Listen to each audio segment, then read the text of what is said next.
हाय दोस्तों, कैसे हैं आप लोग। आशा करता हूँ आप लोग सब सही होंगे।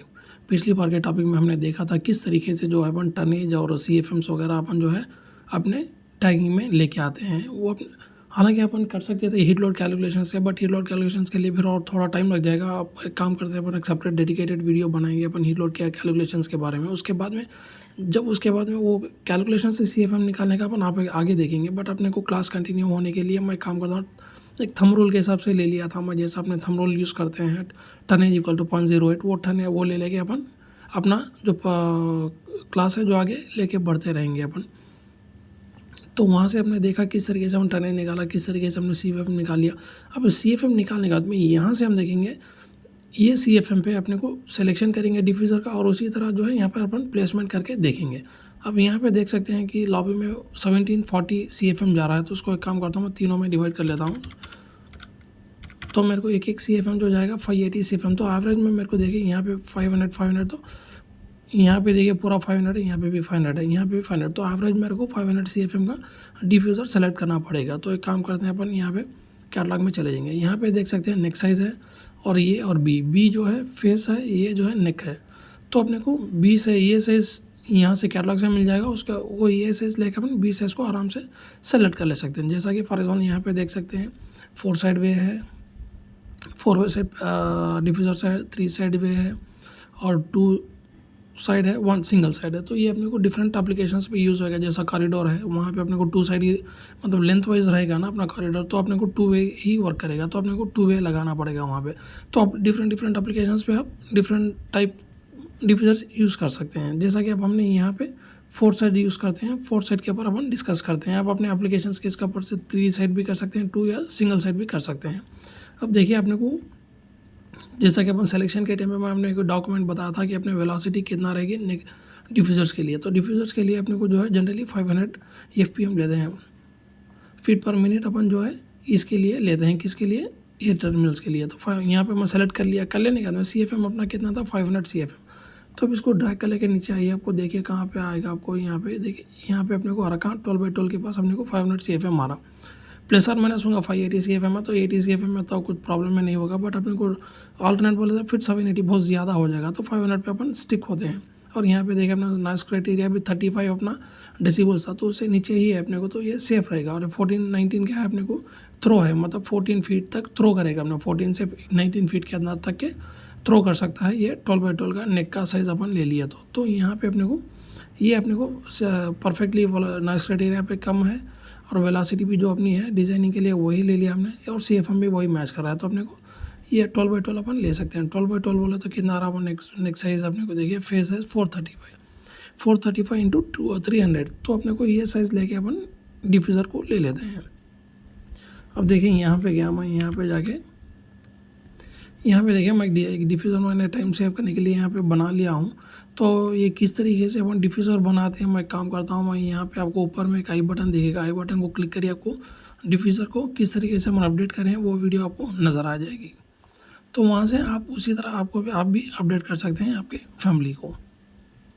अब यहाँ पे देखिए अपन यहाँ पे प्लेसमेंट करेंगे। यहाँ पे जाने के बाद मैं इसको काम करता हूँ, कॉपी कर लेता हूँ मल्टीपल, और इसको सेंटर में सेलेक्ट कर लेता हूँ। कर लेके इसको मैं यहाँ पे प्लेस कर देता हूँ।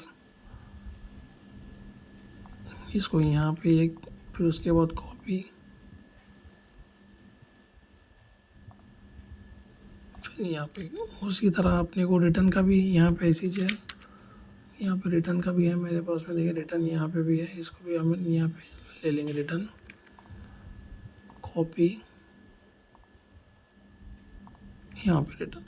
तो इस तरीके से अपने यहाँ पे 2 अपन प्लेसमेंट कर दिए। उसी तरह यहाँ पे किचन में देखिए हमेशा आपको सप्लाई ही रखो, मतलब इसको यहाँ पे आपको रिटर्न मत लगाओ। क्यों बोले तो जो भी किचन की जो स्मेल रहेंगी ना, वो रिटर्न में जाके पूरे रूमों में सर्कुलेट हो जाएगी। तो यहाँ पे एग्जॉस्ट रखो, मसला नहीं, प्रॉब्लम नहीं। बट यहाँ पे रिटर्न मत रखो किचन में कभी भी, आप ओनली सप्लाई ही रखो आप यहाँ पे। तो मैं यहाँ पे जाऊँगा, इसको सप्लाई पे कॉपी कर लूँगा, यहाँ पे इसको सेंटर में प्लेस कर लूँगा, फिर इसको यहाँ पे, फिर इसको यहाँ पे, और उसी तरह रिटर्न को ले लेंगे अपन। यहाँ पे रिटर्न को जैसा बोला मैं आपको किचन में मत लगाइए। क्यों बोले तो यहाँ पे आपको पूरी स्मेल जो है पूरे नेटवर्क में चले जाएगी आपको, तो ये सही नहीं रहता। किचन में एग्जॉस्ट लगाना चाहिए, ये मत लगाइए। राइट। अब देखिए अपना यहाँ पे अपन पूरा प्लेसमेंट कर लिया है अपन। मैं यहाँ पे जनरली प्लेस कर रहा हूँ। जनरली सीलिंग जो है टाइल साइज़ भी आएगी और जिप्सम का भी रहेगा, तो वहाँ पे टाइल भी आया तो टाइल के हिसाब से आप फिर आपको आर्किटेक्ट से कंफर्म करना पड़ेगा क्यों आप 60/60 का जो टाइल कट करके देते या मैं 60/60 का डिफ्यूज़र ही लेना पड़ता, तो आप कंफर्म कर सकते हैं। यहाँ पे मैं जनरली ले रहा हूँ जिप्सम का CM सीलिंग है बोल के मैं यहाँ पे ले रहा हूँ, बट आप कंफर्म कर लीजिए टाइल्स का है या कौन सा है। तो टाइल्स का रहता है आप उसके हिसाब से डिज़ाइन कर सकते हैं आप। अब देखिए यहाँ पे मैं काम करता हूँ, यहाँ पे मैं कॉपी इसको रिटर्न ले लेते हैं। हम रिटर्न लेके यहाँ पे सेंटर में इसको प्लेस कर देते हैं। इसको एग्जैक्टली यहाँ पे मैं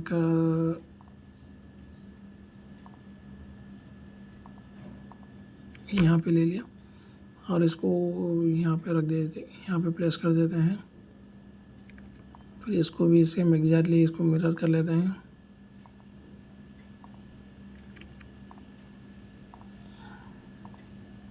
और यहाँ पे भी एक अपना कॉरिडोर यहाँ पे रिटर्न। इस तरीके से अपन जो है प्लेस कर लिया। अब आप देख सकते हैं किस तरीके से अपन यहाँ पे प्लेस कर दिए। और ये जो है रिकॉर्ड रूम रिसेप्शन, यहाँ पे अपन स्प्लिट यूनिट लगा सकते हैं, मतलब DX स्प्लिट यूनिट लगा देंगे यहाँ पे।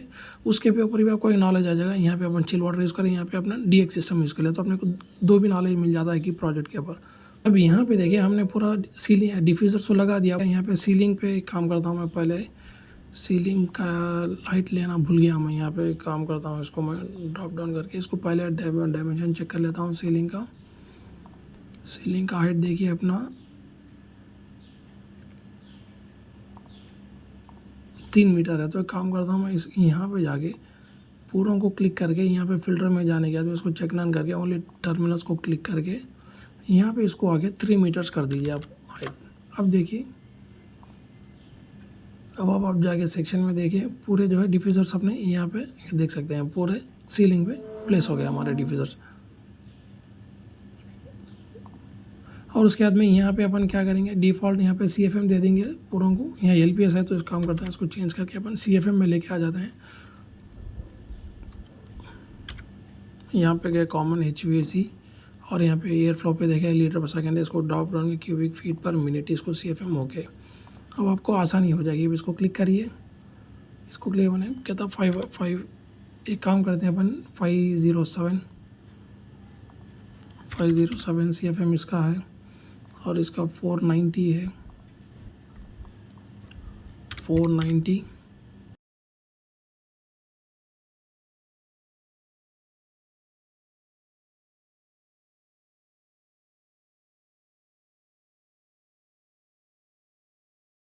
ये देखिए इस तरीके से अपन पूरे असाइन भी कर दी, कितना फ्लो कितना CFM जा रहा है आपने एक डिफ्यूज़र में से, वो भी असाइन कर दिया हमने। हाइट असाइन कर दिया अपन, प्लेसमेंट असाइन कर दिया हमने। तो ये एक काम करते हैं अपन। अब इसके बाद अपन डक्टिंग का काम शुरू करते हैं। तो एक काम करता हूँ मैं ये टॉपिक यहीं पर स्टॉप कर देता हूँ, वरना फिर वीडियो बहुत लंबी हो जाएगी, आपको भी बोर लगेगा देखने के लिए सुनने के भी लिए। तो काम करते हैं टॉपिक यहीं पे रोकता हूँ। इसको मैं अगली टॉपिक में डक्टिंग वगैरह अपन पूरा कंप्लीट कर देंगे। आशा करता हूँ यह टॉपिक आपको समझ में आया होगा। डिफ्यूज़र प्लेसमेंट किस तरीके से करते हैं और कैटलॉग में से किस तरीके से अपन सिलेक्शन करते हैं डिफ्यूज़र्स को, और प्रोजेक्ट में भी आपको हेल्प करेगा। तो चलिए फिर अगले वीडियो में मिलते हैं। Bye bye.